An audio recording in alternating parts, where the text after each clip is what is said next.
Ito naman, si Rosmar. Ano ka, Spider-Woman? Opo, Ano ba yung Kuya costume? Will. Ano naman sa mga pictures? Okay, tignan natin. Ikaw ba yan? Ang ganda ko po. Ako po yan. Ikaw ba yan? Spider-Man na itim. Gitna. Black Widow na itim. Kaya black ito. Magandang ako. Ang gusto. Okay, ano ginagawa mo, Rosmar? Ako po ay nagbi-business. Tapos, nagka-costume din po ako 13 years ago. Mga costume. Di po ako gaya nila ng pangmalakasan. Pero gustong-gusto ko to. Oh, bakit yung gusto yung ganyan? Cosplay. Kasi po, lumalakas po ang self-confidence ko. Pag nakatago ka, oo nga. Oh. Nahirapan na nga po akong huminga, Kuya Will. May tanong ka ba, Chrissy? Can we see your face? Mas gusto ko pong tanggalin. Ang hirap pong huminga. Ayan, okay. Oh, tanggalin mo, mamaya na Assess shot. mo. Sige, go. Because curious kami, kung maganda ka sa... Ah, ganda.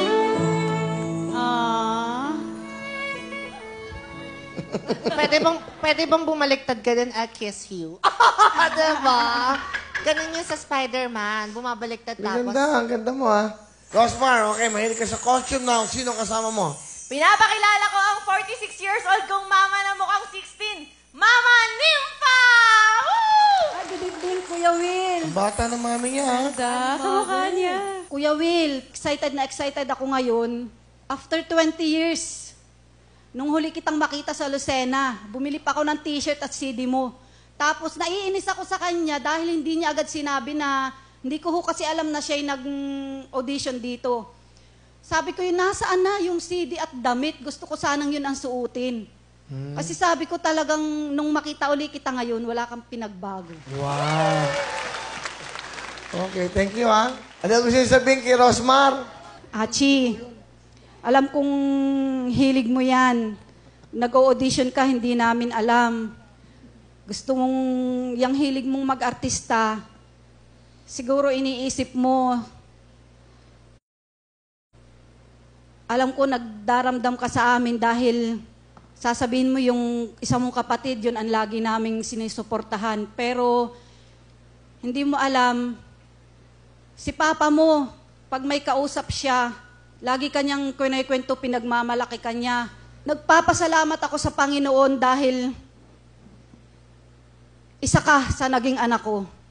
Mahal na mahal ka namin.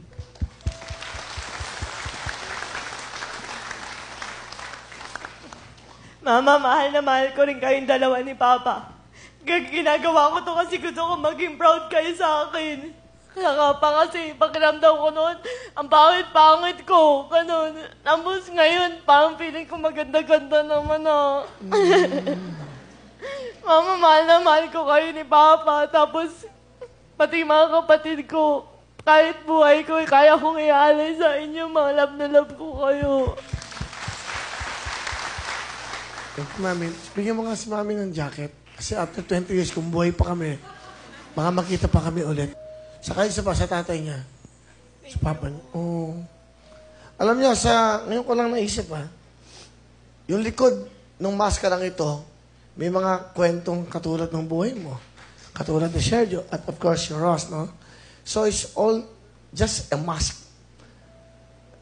Ito yung larawan lang ho ng maskara. Yung maskara, walang emosyon. Yung likod ng maskara, ang may emosyon. Ito po sila. Palapakan natin. Of course, si Ross, si Sergio, at si Rosmar. Okay na? Okay na. Di ba? Tama? Ikaw, ang maskara mo. Yes. Ako to sa labas, crazy. Pero sa loob, dyan lapos pa rin. Diba? Hindi. Meron kaming mga dinadamdam pa rin. Lahat naman tayo eh. Meron tayong sariling maskara. Pero ang ganun yung tignan sa TV. Anyway, meron ka pang kasama. Pakilala mo. Pinapakilala ko nga pala ang malading dong dantas na fiancé ko na tinago ko kay Papa ng 5 taon. Hello, Kuya Will. Ano pangalan? Si Jesus! Jesus. Hello po. Fiancé, ibig sabihin, boyfriend. Okay. Matagal po. kayo. 5 taon ka daw tinago sa tatay niya. Opo, magwa-8 taon na po kami next month. Wow, congratulations. Opo, kaya babatiin ko na rin po si Bebe Rosmar ng Happy 8th anniversary. Advance po. I love you, palagi. Napakabilis ng taon na lumipas. Hindi ko na namalayan na 8 years na pala tayo. Nag-enjoy ako. Tapos,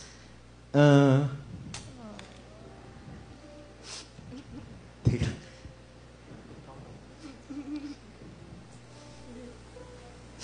Noon 3 years po kasi nag-break po kami. Nakipag-break po ako sa kanya kasi hindi ko po kinaya yung ugali niya. Sobrang possessive, tapos sobrang stricto, as in hindi ko po kinaya to the point na nakipag-iwalay pa ako sa kanya. Pero pagkatapos mo nun, dun po ako nabilib sa kanya na hindi po siya tumigil or nanatili po siyang matatag.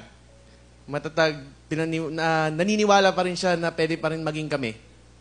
Nung una po naging matigas ako, pero nung uli, naniwala na rin ako na worth it siya.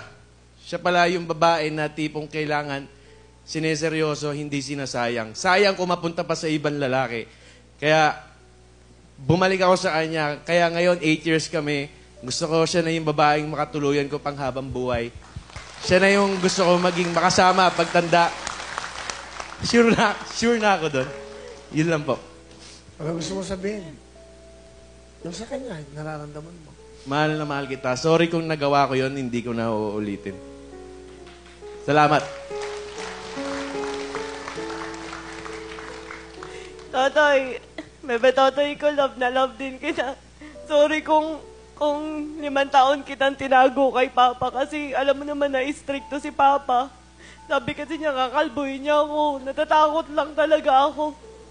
Pero worth it na tinago kita kasi hanggang ngayon tayo pa rin, hindi tayo napaglayo. At proud na proud ako kasi ikaw yung lalaking walang bisyo, hindi nang bababae. Swerte ako sa'yo. Sa 8 years, pinaramdam mo sa akin na para sa'yo ako yung pinakamaganda, ako basta para sa akin, ako yung pinakaswerteng girlfriend sa buong mundo, Totoy. Mahal na mahal din kita. Galing ah.